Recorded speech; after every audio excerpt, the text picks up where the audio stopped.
I thought I would send a sort of review video that talks a bit about the creation of a color texture with opacity information in the alpha channel. But instead of how I did it in class last week, I'm going to start with a really simple example just so you can see how this works without any layers or anything like that for the most part. So you can see what I have here is just a blank canvas. I've got the correct resolution.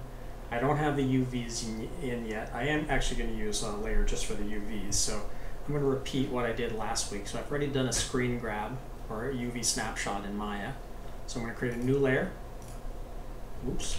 Let me create a new layer. There we go. I'm going to add a layer mask to it. I tend to like to fill my UVs with a bright, clear color. And just a reminder that a layer mask will hide some number of pixels.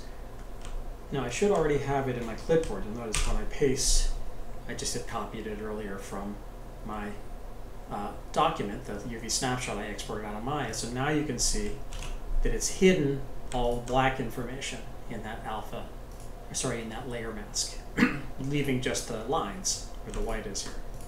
Great. So maybe I'll just rename that UVs.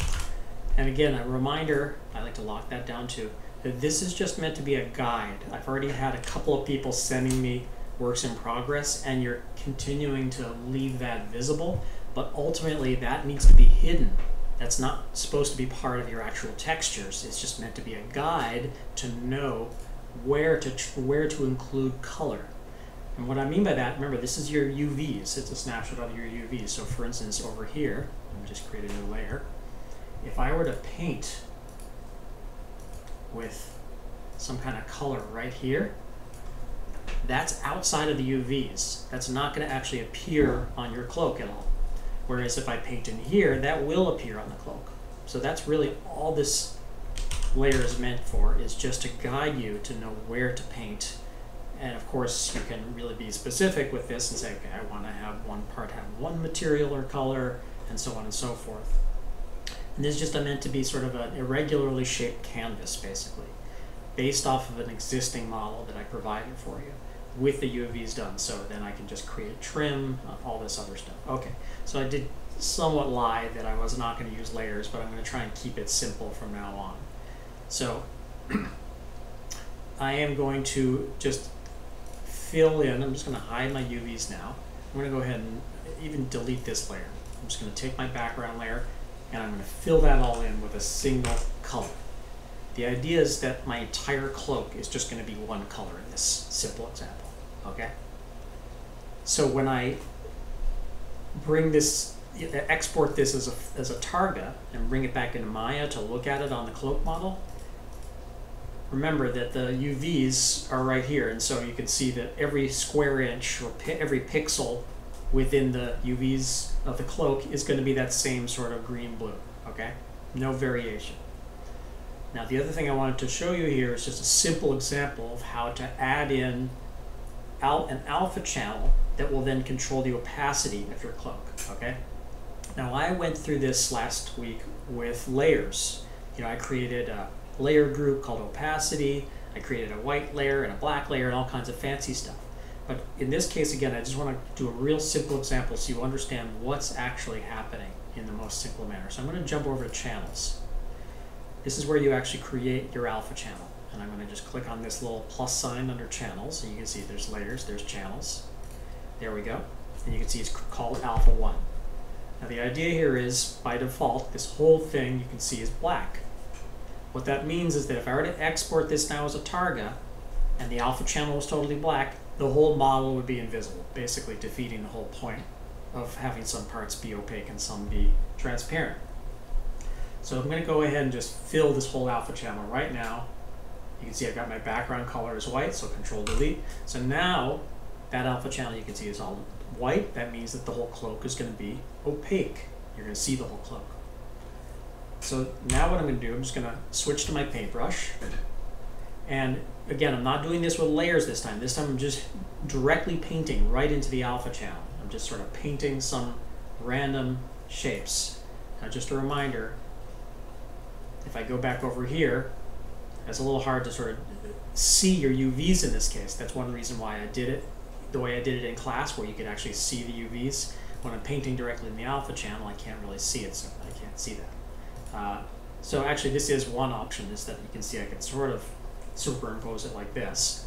And so now you'll get a better idea of where I'm painting that black information. Again, you can see in this case I'm not, again, using layers over in the sort of main layer palette. I'm just painting directly, I know I'm repeating myself, painting directly into the alpha channel that I created a moment ago, okay? Now I've just got an irregular hand painted thing, but you could actually not have it be a ragged cloak, but you can have it be a sort of designed cloak, like I've shown in class, where you can have some angles, curves, whatever else. You can cut in at the bottom, you can cut in at the top, in the sides. You can see, for instance, if I go over here, again, this is all going to be messy because I'm just doing it by hand. I'm just going to go ahead and just hide this mess so you can see again what I'm doing here. I'm just painting black, and remember, black, everything there is just going to be hidden or transparent, okay? I'm just going to sort of guess or eyeball on the other side. It's going to be totally not symmetrical like I showed in class last week, but you'll get an idea. Great. All right. Now you notice how I've gone beyond the bounds of the UVs here, but it doesn't really matter what I do outside the UVs, because remember, none of that gets used anyway. These are just unused parts of this image, okay? So now you can see that's what my alpha channel looks like. It's just some white information, that's all going to be opaque, and black information, that's going to be transparent. So just to review, I've got, let me just go back over here, I've hidden my UVs, I've got my background, my entire cloak is just filled with this, that's going to be the color information. And over here in the alpha channel, I've got that alpha 1, which we saw a moment ago, that's going to be the opacity information, okay? I'm just going to go ahead and save as. I like to save a Photoshop file first before moving on to create the flattened Targa that we would use in either Maya or in a game engine. Just call this color 2. There we go. Okay, so now that I've done that, I could try just saving as right now. Let's see if this works. So remember, this is pretty critical. You do not want to have your UV template or UVs visible. Otherwise, you're going to see a bunch of lines on your texture, which is, again, not what you want. That's just meant to be a guide. Again, I'm repeating myself, but I want to be clear what's the use of this thing, what the use is for. So now, I should be able to go to File, Save As. I'm going to save, can't do that. Why not? Alright, I'm just going to do it the way I did it in class then. So I'm going to go ahead and just copy that whole layer, create a new document from the clipboard, create. I'm going to paste that in, and I'm going to flatten this. I use Control-E to flatten that. Now you can see this new file does not have an alpha channel, so I'm going to go ahead and just basically copy and paste the alpha channel to this new file. So over here, jump over to the alpha channel. I've already got everything selected, copy that. Over here, this is the new document that's going to be saved as. I'm going to paste into there, great. Let's see if this works now. File, Save As, Desktop, let's be, there we go, there's my Targa. I'm going to call this Cloak Color.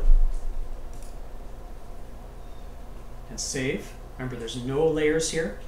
It's just a single layer with that blue information. But then I've also got an alpha channel that you see I created. I'm going to go ahead and save. Over here, this is a critical part. Again, if you have an alpha channel, you want to make sure that it's set to 32 bits per pixel. Hit OK. All right. So now that I've got all that done, I'm going to go back to Maya. There's my cloak. Just a review here.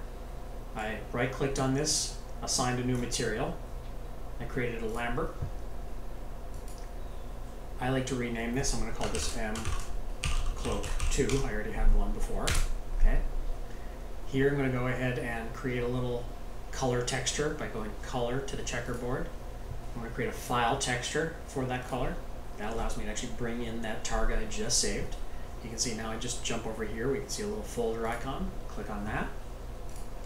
Desktop, there's my Cloak color. Open. Now it's actually applied, but I can't see anything until I hit 6 on the keyboard. And sure enough, as I said, it's giving you all of that flat, even color, because I didn't do any color variation for this simple example, but you can see my instantly recognized the alpha channel as opacity.